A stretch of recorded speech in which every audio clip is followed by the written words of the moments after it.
Hey everybody, Aaron Cowan, Sage Dynamics. This week's questions answered video. What do you think of XS big dot sights?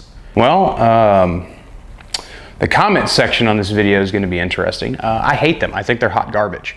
Let me explain. The XS, if you're not familiar, is a pretty reasonably larger than reasonable size front sight dot, round surface similar to a shotgun bead but on a larger scale, and the rear is kind of a shallow V, and depending on distance, as the manufacturer describes, you're supposed to align that big dot, hence the name, in that V to provide knowledgeable point of aim, point of impact.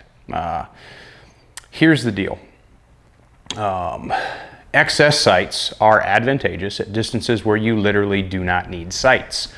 You can use traditional eye-hand coordination, much in the same way that you would throw a ball to a friend, or catch a ball thrown from a friend, or point to a light switch in the corner. Your general innate ability to understand your relationship in a spatial world, where your hands are in relation to where your eyes are looking, eye-hand coordination. XS sights play on the fact that most people have a generally good ability to eye-hand coordinate, and that's how those sights more or less work. If you were to remove the sights from a firearm, and those of you who've attended a Sage class, you've seen me demonstrate this before, I can still shoot very, very accurately without any sights at all just by focusing on the target. Again, it's not an ideal way to shoot, but it's a way that you should know how to shoot in the event that you have to.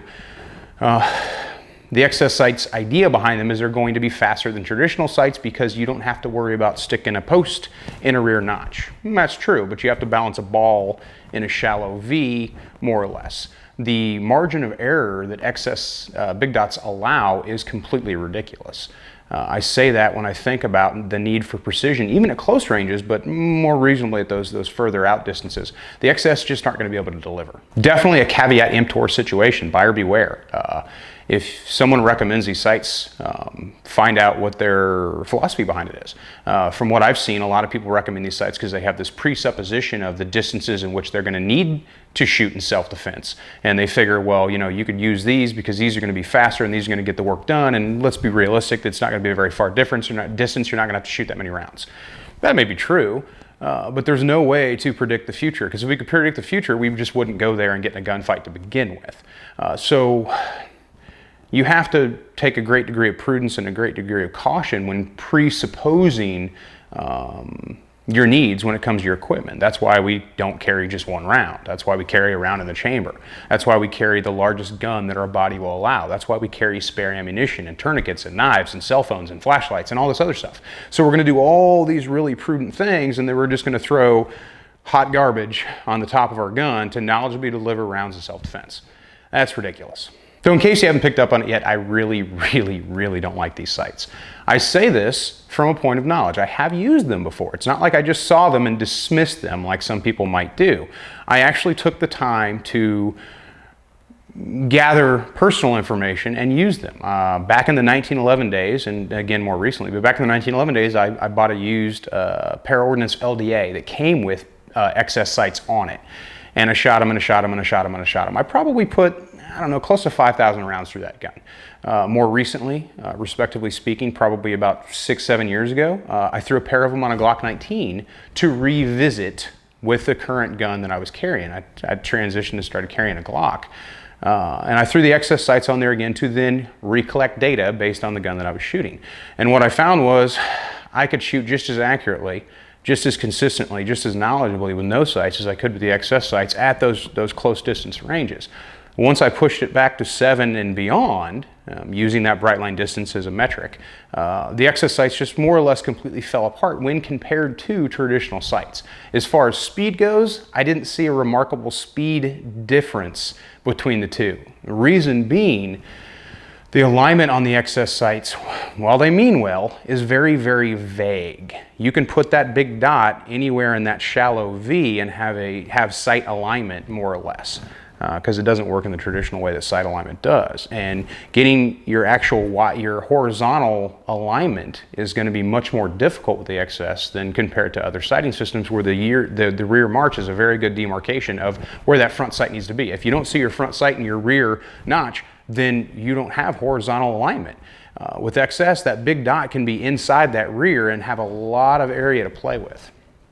From a functional standpoint, yeah, they are quicker to put the dot in the V, but that fine tuning or even gross tuning of that sight alignment for your sight picture just isn't going to give you any real advantage, especially when it comes to precision accuracy even at close ranges, but precision accuracy at greater distances than you're going to get from even U-notch sights, as we've talked about in videos before, or your traditional right angle sights. If you have excess big dot sights in your gun, before you hit that downvote button, or hit it, I don't care. This is just my opinion. You can agree with it or not. Are you performing to the same degree that you can on traditional sights? Do you have a gun with traditional sights on it? Did you move away from traditional sights to the XS sights because you were frustrated with your ability to shoot fast and get good hits? Now, is the accuracy the same? Are you able to perform at the same speed on your XS sights as you were with traditional sights with the same degree of accuracy, same speed?